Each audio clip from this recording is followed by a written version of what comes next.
Greetings. There you are. I didn't see you there. You sneaky, eh? Welcome again to the Watering Hole, Die Watergat. I'm Peter Warren, and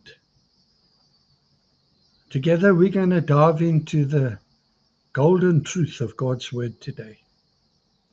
Now, this year we'll have the same challenges, tests, trials, opportunities that last year had, if not more, maybe even some new ones. And yet, God has provided for you and me as believers to live a life that is full, a full life. No matter what we are focusing, no matter what we face or hear in the news or whatever, do what Peter should have done when he walked on the water. Keep your eyes fixed on Jesus. This is why so many of my messages are about Jesus. He is the captain of your storm. He is the maker of the wind. He reigns supreme. Before we get into our content today, let's just open in a word of prayer. Our Father, we thank you that we can keep our eyes on you. We thank you for religious freedom in this country to the extent that we have it. Thank you that we can meet, that we can put out messages like this. Thank you, Lord, that we can still do those things. Spur us on, Lord, to greater heights. Spur us on, Lord, to more fullness of life in Jesus Christ. For your name's sake, we ask this. In Jesus' name, amen. Now today, by way of a title, Jesus, my fullness. He doesn't make me full. He is that which fills me. He is my fullness. Now, a friend of mine, Pastor Jan Hichu, gave the following testimony on Tuesday of this week to the men's group in Pretoria that I'm part of. His farmer friend phoned him and asked that he, Jan, would pray for the farmer. He was about to dig for a well on his farm that day, and he was not sure whether to dig on point A or point B. Now, any farmer will tell you, you don't want to dig in the wrong place. It's very expensive. And he got to praying. And later that day, the farmer friend found him rejoicing. He says, Jan, I've hit 1,000 liters per hour. It's a lot of water. And they were rejoicing. But a couple of hours later, the farmer friend phoned again. He said, Jan, you won't believe it. I decided to dig just 2 meters deeper, and I hit 50,000 liters per hour. I want to encourage you, not only today, but throughout this year. Just dig a little deeper. Dig a little deeper. There you might even find wells that have been blocked that will be reopened. You might find where you've been settling just for 1,000. God intends for you to have 50,000. dig a little deeper. Colossians 2 verse 9 in the Passion Translation. For he, Jesus, is the complete fullness of deity, living in human form. And our own completeness is now found in him. We are completely filled with God as Christ's fullness overflows within us. He is the head of every kingdom and authority in the universe. The complete fullness of deity lived in Christ. The word is a funny little word, plerou, and it means to be full and live full. Not only to have Jesus as our fullness inside us, but also to live him out in a full Christian life. Every day, both spiritually and naturally, day by day, month by month, until we end at the end of the year, we have lived a full year, the whole year. So let's look today a little closer. Let's dig a little deeper at Jesus, our fullness. Number one, making Jesus my fullness is a prayer priority. Colossians 1:9 CEV. We have not stopped praying for you since the first day we heard about you. In fact, we always pray that God will show you everything he wants you to do, and that you may have all the wisdom and understanding that his Spirit gives. Wow. Beloved, do you do much of this kind of praying for ourselves and for others? In my own life, prayer time does not come easy. It is a discipline that I have to enforce, like going to the gym. The hardest part of going to the gym is the 50 meters from my lazy boy chair to my motor car. Now, we get so comfortable in life. It is very easy to settle and be content with a half-full prayer life, a half-full Christian experience. So making Jesus my fullness is a prayer priority. It is a work priority. Colossians 4:17 in the NET. See to it that you complete, plerou, fill up, the ministry you received in the Lord. Now, the kind of work, ministry, service being referred to here is a humble one, that of a deacon or a servant. No matter how humble our work for Jesus might seem to be. Maybe you only put out the chairs on a Sunday. Well, you know how important that is. Maybe you make the coffee. Well, fill it up. Get the best coffee you can. Buy the cheapest sugar. You hear where I'm going?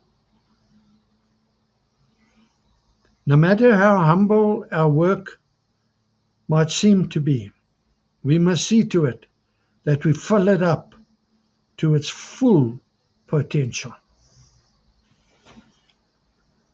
Ecclesiastes 9 at verse 10 in the NET. Whatever you find to do with your hands, do it with all your might, because there is neither work nor planning nor knowledge nor wisdom in the grave, the place where you will eventually go. Do it now while you can. Don't die with the music still in you, like John Lennon did. Don't die with the book still in you.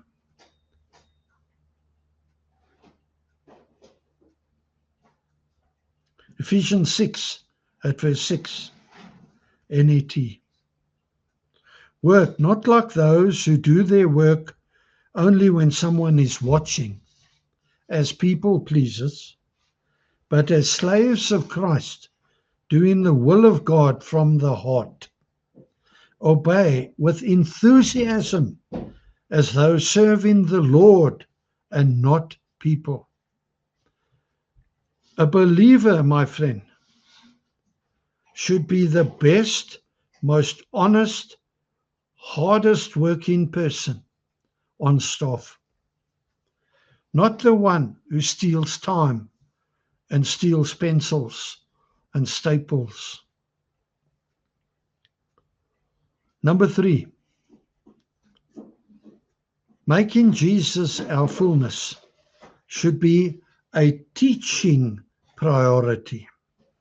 Colossians 2:9, again, as we read, for in him dwells all the fullness of the Godhead, bodily.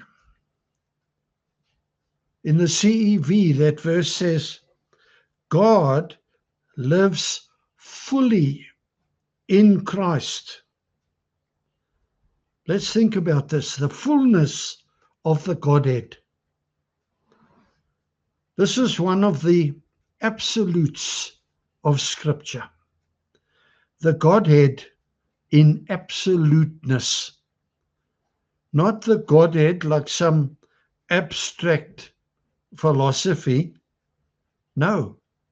Father, Son, and Holy Spirit. God as a triune person.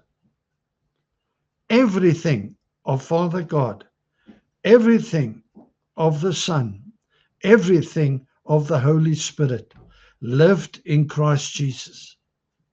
Now, take it deeper. When you received Christ into your life, how much of him do you think came in? All of him. It's not a split personality. So, how much of the Trinity came into you? All of it.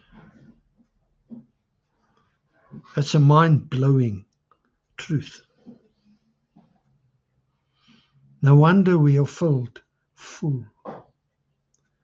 Believe it, enjoy it, live it out. Ask God to show you how. Share it and teach it like I've just taught it to you. Number 4, making Jesus my fullness is a supply priority. John 1, verse 14 and 16 in the NET. Now the Word became flesh and took up residence among us. Came to live in our street, says the Message Bible.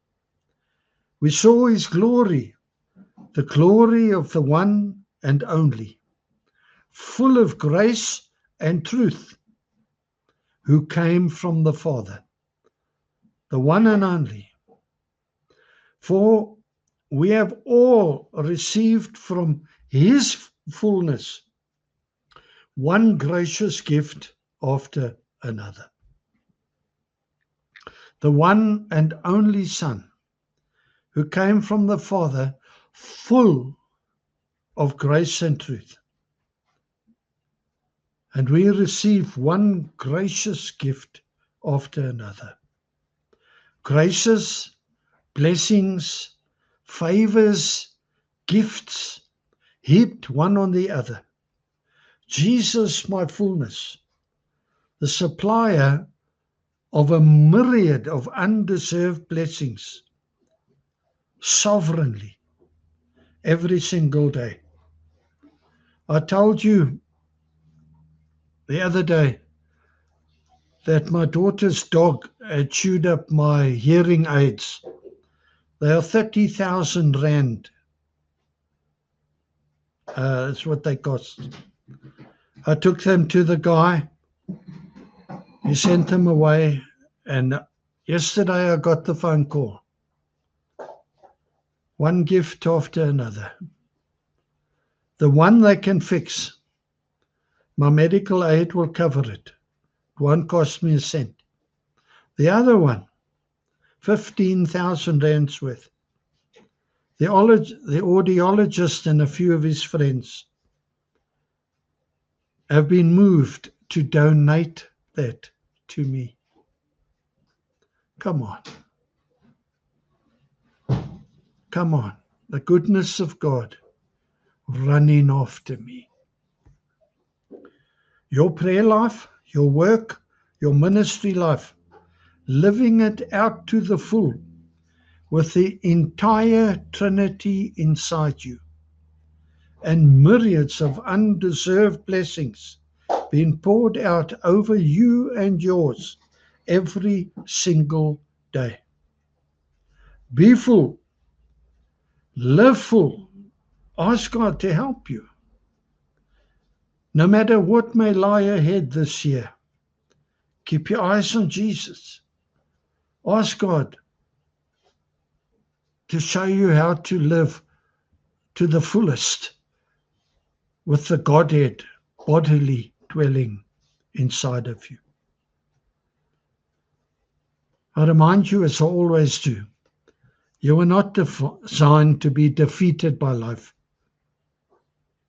You are not designed to wander around aimlessly, without purpose, in fear of everything, with no power. No. Empty. No. You were designed for a full, overflowing life of righteousness, peace, and joy. Now, this next season of your life, chapter, has not been written yet. Come into line with God's words and speak them over your life. Make life-changing decisions today. If you don't know Jesus, go and see somebody today and make work of it. Tomorrow is promised to nobody. Your relationship with God, either his enemy or at peace with him, at the moment of your death, that relationship is cemented into place for all eternity. Don't get found on the wrong side of the rapture, my friend. Make a decision today. Let's just pray. Father, thank you for your truth, that the fullness of the Trinity lived in Jesus. When I invited Jesus into my life as my Savior, that same fullness, everything that God is and has, everything that the Holy Spirit is and has, everything that the Son is and has, at my disposal. Lord, help me to get my mind around that. Help me to live, to rise to that fullness. Show us, Lord, how to live in the fullness of Jesus, our fullness. For your name's sake, in his name we ask. Thank you, Holy Spirit. I seal every word of this truth now by the blood of Jesus in his name. The enemy will not steal it. So that's the lot and all I got. With love from me to you. Thank you for spending this time. Subscribe if you haven't. Maybe put a comment on the YouTube. Maybe put $1 million in my bank account. It'll help this algorithm. Help me keep these messages coming. Airtime is expensive. Until we meet again at the watering hole, alles van die mooiste. May Almighty God richly bless you and yours. I declare over you, healing, blessing is your portion through Jesus Christ. Amen. I love you, my friend, with the love of the Lord.